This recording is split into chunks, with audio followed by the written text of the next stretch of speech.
श्रोता प्रेमियों, मैं राम सागर शास्त्री आप लोगों के समक्ष रखने जा रहा हूं शिवरात्रि के व्रत का प्रभाव। देखिए, शिवरात्रि के व्रत का बहुत बड़ा महत्व है। प्रत्येक को 14 वर्षों तक शिवरात्रि के व्रत का पालन करना चाहिए। त्रयोदशी को एक समय भोजन करके चतुर्दशी को पूरा उपवास करना चाहिए। शिवरात्रि के दिन नित्य कर्म करने के पश्चात शिव का पूजन करें। प्रत्येक प्रहर में पृथक पृथक पूजा करते हुए जागरण करना चाहिए। अनजाने से भी अगर शिवरात्रि का व्रत हो जाए तो उसका भी बड़ा प्रभाव होता है। इस विषय पर एक निषाद का इतिहास प्रसिद्ध है, जिसने अनजान में शिवरात्रि के व्रत का पालन किया था। किसी जंगल में गुरुद्रोह नाम का एक भील रहता था। उसका कुटुंब बहुत बड़ा था। अब भीलों का काम होता है जीव जंतुओं का शिकार करके उनके मांस को खाना। गुरुद्रोह भी प्रतिदिन जंगल से हिरणों को मार लाता था और कुटुंब सहित उनके मांस का भक्षण करता था। जंगल में कोई रास्तागीर मिल जाता था, उसे वह लूट लेता था। इसी तरीके से परिवार का पालन पोषण हो रहा था। इस प्रकार एक दिन शिवरात्रि आ गई, परंतु द्रोह को शिवरात्रि से क्या लेना देना, वह तो व्रत करना जानता ही नहीं था। उसके माता पिता, स्त्री और बच्चे सभी भूखे थे। द्रोह भी निराहार था। आज तो उन सभी ने भोजन की याचना की। द्रोह ने माता पिता को धीरज बनाया और हाथ में धनुष बाण उठाया, जंगल में शिकार खेलने चला गया कि क्षुधावंत परिवार लख धीरज दे पितु मात, चला व्याध्या खेत को धनुष बाण ले हाथ। परंतु आज भगवान शंकर की कुछ ऐसी मर्जी हुई कि द्रोह ने सारा जंगल छान मारा, मगर कोई शिकार नहीं मिला। धीरे धीरे शाम हो गई। द्रोह ने विचार किया कि मैं भी भूखा हूं, सारा परिवार भी भूखा है।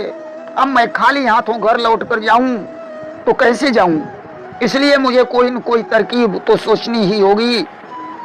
आज घूमते घामते द्रोह एक सरोवर के पास पहुंचा।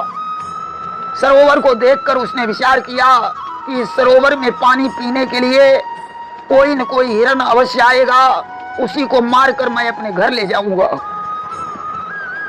कि उसने सोचा पानी पीने जो हिरण यहाँ पर आएंगे, अपने इन तीखे तीरों से हम उनको मार गिराएंगे।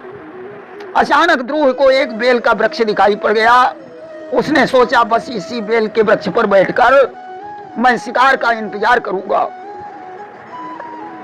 उसने सरोवर से थोड़ा पानी भर लिया और उस वृक्ष पर छुपकर बैठ गया। द्रोह निराहार तो था ही, उस दिन उसे भोजन ही नहीं मिला था। परंतु आश्चर्य की बात यह थी कि द्रोह जिस बिल्व वृक्ष पर बैठा हुआ था उसके नीचे शिवलिंग था। कि निराहार था उस दिवस, मिला न था आहार, बिल्व वृक्ष पर व्याध था, नीचे शिव दरबार। द्रोह यही सोच रहा था कब शिकार आए और कब मैं उसे मारकर घर ले जाऊं। पहले पहर में एक प्यासी मृगी पानी पीने के लिए वहां आई। द्रोह उसे देखकर प्रसन्न हो गया। उसने अपने धनुष पर बाण चढ़ाया और निशाना बांधने लगा कि हो त्रसावंत पानी पीने एक मृगी वहां पर आई है। उस समय शिकारी ने कर में निज धनुआ लिया उठाई है। उसके हाथ के झोंके से थोड़ा सा जल शंकर जी पर गिर गया और कुछ बेल पत्र भी टूटकर शिवलिंग पर चढ़ गए। इस प्रकार धोखे से शिव की प्रथम प्रहर की पूजा संपन्न हो गई और उसका बहुत सा पाप तत्काल नष्ट हो गया। जिस समय हिरनी की नजर उस व्याध पर पड़ी, वह भयभीत हो गई। उसने व्याध से अनुरोध किया कि हे व्याध, मेरा शरीर तुम्हारे काम में आ रहा है, इसलिए मुझे इस शरीर का तनिक भी मोह नहीं है। परंतु इस समय मेरे सब बच्चे घर में अकेले हैं, उनको मैं दूध पिलाकर अपनी बहन को सौंप दूंगी और वापस लौट आऊंगी। उस समय तुम मेरा शिकार कर लेना। मैं अपने बच्चों के पास जाने के लिए अपने प्राणों की भीख मांगती हूँ। इसलिए भीख इतनी दी जाए, आज्ञा हो घर तक जाने की, रह जाए न मरते समय मेरी अभिलाषा दूध पिलाने की। ध्रुव ने हंसकर कहा, क्या तुम मुझे मूर्ख समझ रही हो? संसार में ऐसा कौन होगा जो स्वयं चलकर मौत के पास पहुंच जाए? या तो तुम्हारा एक बहाना है, मैं तुम्हारे झांसे में नहीं आ सकता हूँ, मौत के पास खुद ही जाए, ऐसा है कौन जमाने में?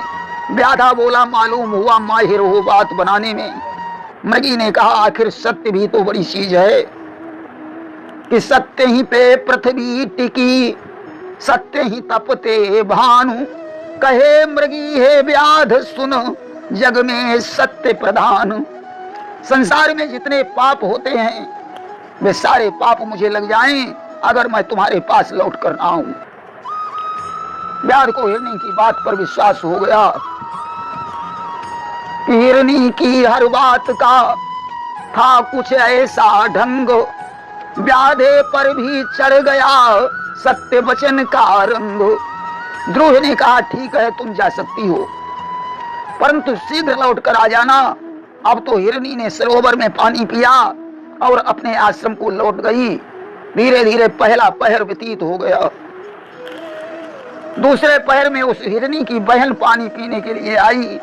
उसे देखकर भील ने फिर से बाण संभाला, फिर हाथ का झोंका लगा और कुछ जल तथा बेलपत्र शिवलिंग पर चढ़ गए। इस प्रकार उसके दूसरे पहर की पूजा संपन्न हो गई। अब तो उस मृगी ने व्याध को देखा और अनुरोध करने लगी कि हे आकेटक, हमारे घर में छोटे छोटे बच्चे हैं, मैं उन्हें अपने स्वामी को सौंप दूंगी और फिर वापस लौट आऊंगी, तब तुम मेरा शिकार कर लेना। कि हिरनी बोली, भवन में आई बच्चे छोड़, उन्हें पिया को सौंप कर आऊंगी मैं दौड़। अगर मैं वापस लौट कर ना आऊं तो मेरे जीवन का सारा पुण्य नष्ट हो जाए। ध्रुव की बुद्धि कुछ शुद्ध हो गई थी। उसने कहा, ठीक है तुम जा सकती हो। पानी पीकर हिरनी आश्रम को चली गई। ध्रुव को जागते जागते दूसरा पहर व्यतीत हो गया। तीसरे पहर पर ध्रुव दोनों मृगियों के लौटने की प्रतीक्षा कर रहा था। वे मृगियां तो लौट कर नहीं आई, परंतु एक हृष्ट पुष्ट हिरण पानी पीने जरूर आ गया। ध्रुव ने हाथों में धनुष उठाया और विचार करने लगा, अब कुछ भी हो मैं इस शिकार को नहीं छोड़ूंगा। कि लगा शिकारी सोचने, अब आ गया शिकार, कुछ भी हो प्रण है मेरा, कर दूंगा संहार। अब तो उसके हाथों के झोंके से थोड़ा सा जल और बेलपत्र फिर शिवलिंग पर चढ़ गया। इस प्रकार उसके तीसरे पहर की पूजा संपन्न हो गई। जल और पत्तों के गिरने की जैसे ही आवाज हुई, हिरण ने उस बिल्व वृक्ष पर अपनी नजर डाली। देखा एक भील धनुष पर बाण चढ़ाए हुए बैठा है। उसने भील से अनुरोध किया, मैं अपने बच्चों को उसकी माता के हाथों में सौंप कर पुनः आ जाऊंगा, तब तुम मेरा शिकार कर लेना। मृग बोला, वादा करता हूँ अति शीघ्र लौट कर आऊंगा। हे व्याध तुम्हारे हित के हित बलिवेदी पर चढ़ जाऊंगा। मैं सौगंध खाकर कहता हूँ बहुत जल्द वापस लौट आऊंगा। ध्रुव की बुद्धि अब बहुत कुछ शुद्ध हो चुकी थी। उसने हिरण को जाने की इजाजत दे दी। अब तो मृग की पत्नी, अब तो मृग भी पानी पीकर चला गया। धीरे धीरे तीसरा पहर भी समाप्त हो गया। चौथे पहर में प्रतिज्ञाबद्ध होने के कारण वे तीनों हिरण एक साथ सरोवर पर पहुंचे। साथ में उनके बच्चे भी थे। ये सारा परिवार एक ही हिरण का था। अब तो शिकारी उन्हें देखकर बहुत प्रसन्न हुआ।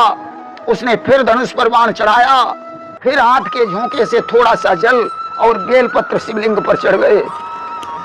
वृक्ष हिला, पत्ते झड़े, चढ़े शंभु के शीश। भाव भक्त का देख कर मगन हुए जगदीश। इस प्रकार उसके चौथे पहर की पूजा भी संपन्न हो गई।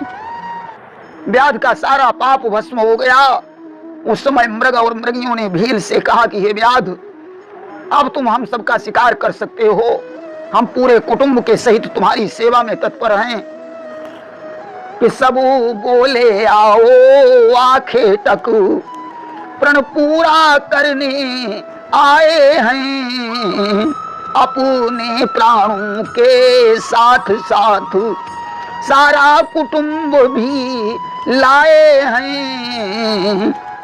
भील को दुर्लभ ज्ञान प्राप्त हो चुका था।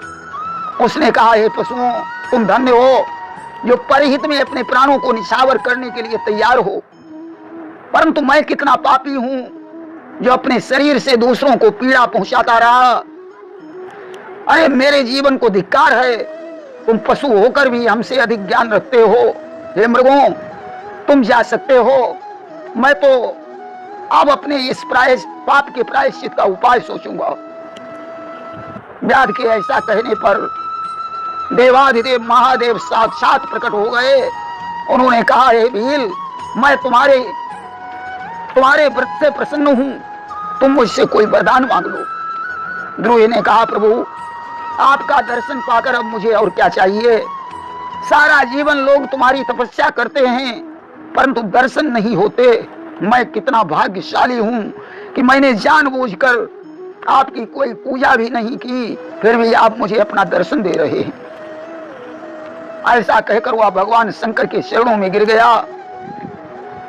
शिव ने उसे उठाकर अपने हृदय से लगा लिया और वरदान देते हुए कहा कि अभी तक तुम्हारा नाम गुरुद्रोह था, परंतु आज से तुम्हारा नाम निषाद राज गुह होगा।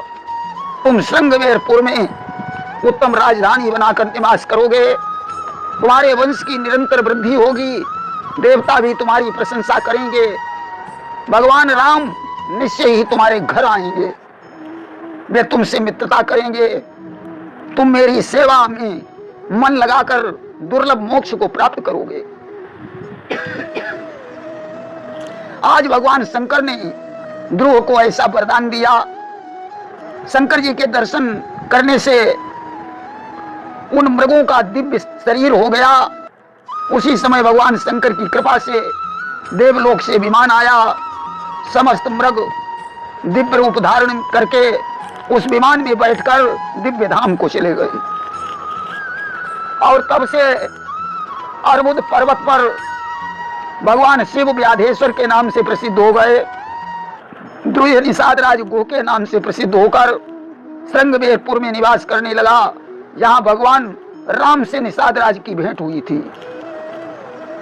कि आज शिवरात्रि की महिमा है, तुमने जो दृश्य निहारा है, उपवास जागरण बेलपत्र उसकी मुक्ति का द्वारा है। यह शिवरात्रि की महिमा है जो ध्रुव ने अनजाने से शिवरात्रि का व्रत पूरा किया। शंकर जी एक ऐसे देवता हैं जो अति शीघ्र प्रसन्न हो जाते हैं, इसीलिए शिव को आशुतोष कहा जाता है कि मेरे शिव जी हैं ऐसे निराले, जैसा कोई निराला नहीं है।